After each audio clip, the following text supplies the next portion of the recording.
upset about this, not Jimmy Dore, guys. Save your energy for stuff that matters. Hunger. Well, I'm saying, like, you have to save your energy for things that are important. I can like, do both. I can do both. I can do both. I always, you know what? I hate that. I always hear people say that shit. Like, you should be more pissed off at this and not that. Well, I can do both. Why are you doing both? That's just wasting energy. Like, dude, if you was to take your time and energy and all of your time that you spend on Jimmy Dore off your platform, and dude, you can change the fucking world. How the fuck y'all get over 100,000 subscribers and all y'all talk about is like, bro, this shit is just, they just need a boogeyman. They need a rotating villain. They need a boogeyman until a Republican take office.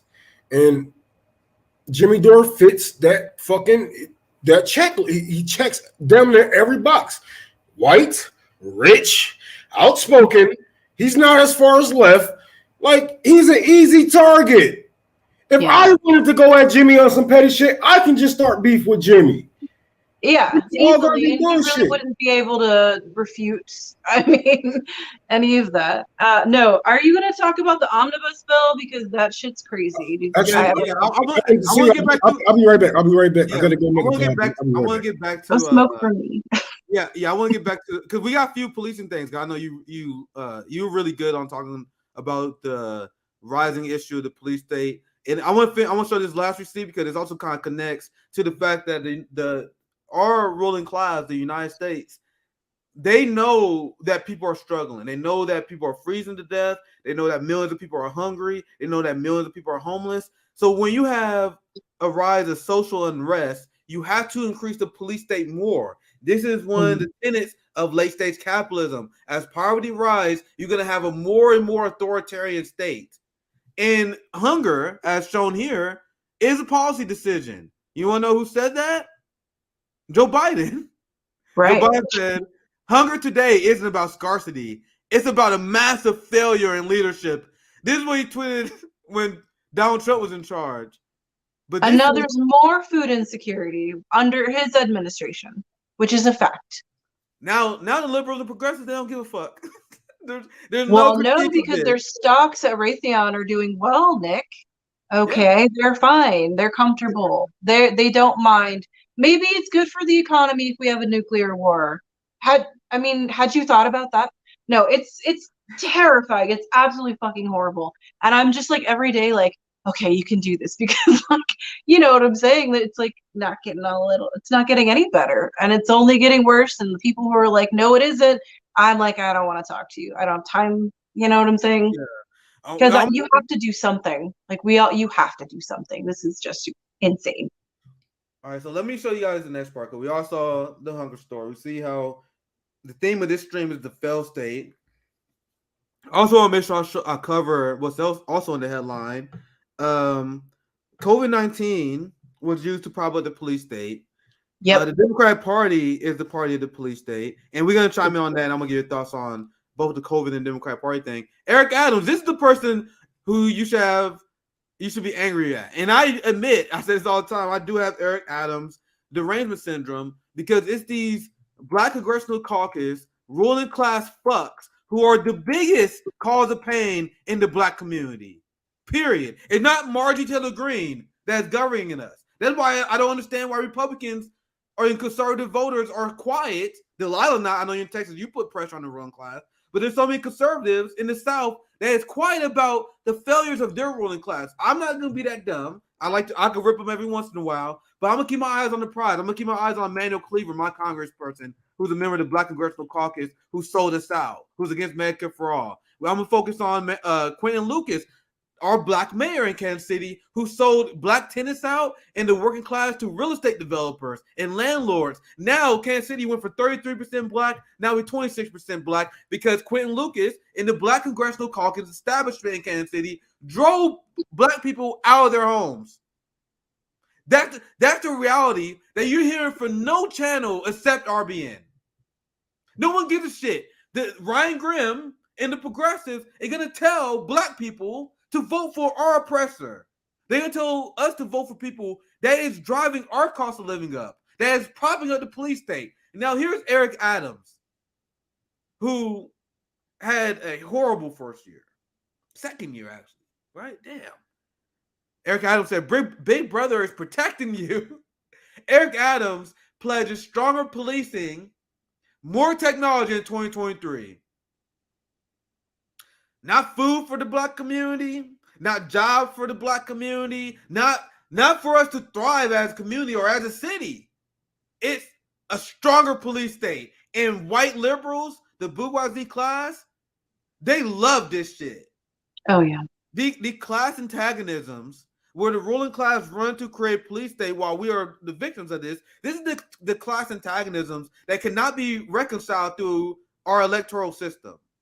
And this is what you're not going to hear on these weak fuck social democrat shows like Ryan Grimm, Jordan Sheridan, TYT, and et cetera, et cetera. They're going to tell you, oh, we got to vote Democrat for harm reduction. Harm reduction for who, motherfucker? For who? Is Eric, in what universe is Eric Adams harm reduction? The guy who's promising a bigger police state. I'm going to read this part here, and I'll pass it to you, Delilah. Eric Adams ran for mayor last year on a promise to drive down crime in New York City. And that's something that he failed to do. Despite the mayor's staunch support for the nation's largest police department, if you guys think our enemies, the enemies of the United States, are authoritarian, do you guys know the NYPD police budget is 3 times higher than the military budget of North Korea? Meanwhile, Joe Scarborough and MSNBC, they tell you that North Korea is uniquely militaristic, that North Korea is waging war against our own populace. No, we are waging war against our own people. You guys understand that?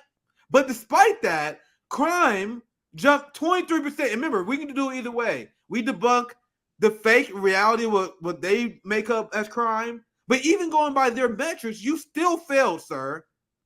You still failed.